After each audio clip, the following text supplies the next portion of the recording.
In most stories with any sort of action, you follow the special people. Maybe they're a super genius, or an ex-military badass. They level up too quickly, or hell, they might even be immortal. But there always seems to be something. I've thought that it would be nice for a change to follow the regulars instead on occasion. Maybe the challenges they face might not be as epic, and their powers less flashy, but that doesn't mean you can't make a good story out of it. The weakest grunt could have just as many problems as the mightiest hero. And since we spend so much time on the heroes, on the special ones, it can be refreshing to hear tales of the lowlier cast members. All this brings me to the novel I'll be reviewing today, one in which our protagonists are not overpowered, they're not brilliant, but they have a bloody good story to tell. Ladies and gentlemen, may I present Hi to Gensou no Grimgar.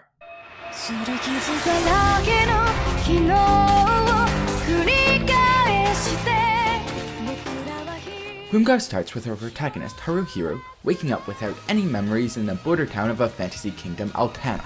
Waking up with him are a group of similar amnesiacs, because why just have one amnesiac protagonist when you can have an entire amnesiac cast? They are guided to the town's army recruitment office and given two options. They can either join the army reserve force, Crimson Moon, or they can try and find work elsewhere, which the recruitment officer kindly informs them will generally be equivalent to slave labor. Unsurprisingly, everyone decides that enlisting doesn't sound all that bad. Crimson Moon acts as a scouting and raiding force against monsters that roam the border and operates in bands of 3 to 6 people. Oh, also, everyone in Crimson Moon gets trained by one of a number of guilds in the classic RPG classes, priest, mage, warrior, thief, etc. And while it's not immediately clear at the beginning, there are hints that this may be another "help, I'm stuck in a video game" story. Hooray! Anyways, Haru forms a party with the other dregs of the amnesiac group, since all the cool kids got taken quickly, and the rest of the story is watching this beleaguered group raiding and trying to survive.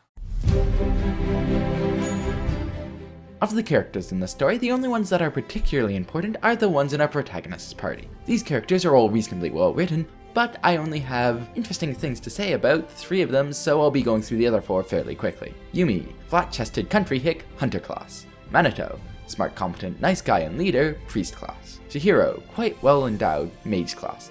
And Mugzo, big, slightly dull, warrior class. Now for the other 3. Our protagonist Haru, who's a thief, just his class mind you, he doesn't actually steal anything, tends to be very introspective, thoughtful, and cautious.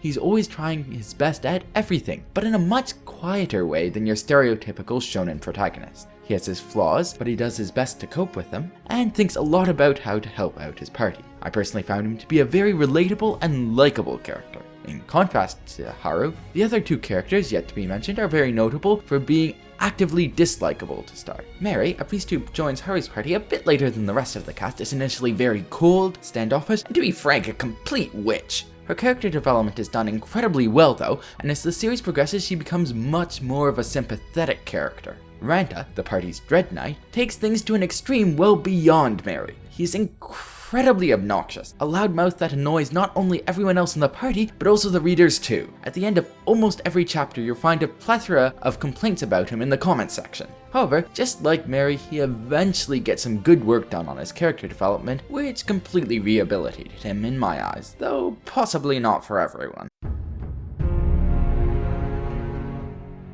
Grimgar is very notable for how realistically it describes its fights, and how challenging even the most basic creatures are at the start of the story. It feels like, yeah, if you pulled 6 randoms off the street and gave them medieval weaponry, that is about how well they do against goblins. Because the party doesn't start out being complete badasses that can mow through enemies, and they're constantly struggling, it means these fights always feel really tense, and as the characters gradually improve, it feels rewarding. The enemies the party fights also all have character to them. Monsters such as goblins, orcs, and kobolds have their own societies and social structures, a reasonable amount of intelligence, and a wide range in skill level between members of the same species. All of these things make them much more interesting enemies than just evil minions type 1, 2, and 3, and on occasion you can even feel empathy for them. The party dynamics for our group of main characters are also very well written. They have their high moments, but they quarrel just as frequently.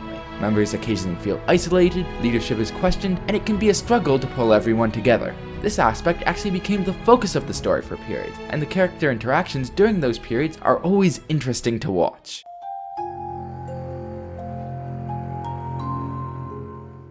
This story pulls some pretty stupid crap at the start. Right at the beginning, we're introduced to 12 different characters at the same time with such helpful descriptors as Buzzcat Boy and Super Small Girl, and then the names slowly trickle out later. This makes it really hard to remember everyone, and I found myself losing track on occasion. There are also several short skips in the story near the beginning, with such lovely transitions as various things happened after that, and now Haruhiro found himself standing alone. Really? The best transition you could do was various things happened after that? How informative. Anyways, both of these problems stop being an issue later in the story, but the writing quality isn't the best early on. That aside, I don't have any other major issues with the story other than the occasional hints that, hey, this might be in a video game. Please, God, no. There have been way too many of those stories recently. Can I just have my straight up high fantasy story, please?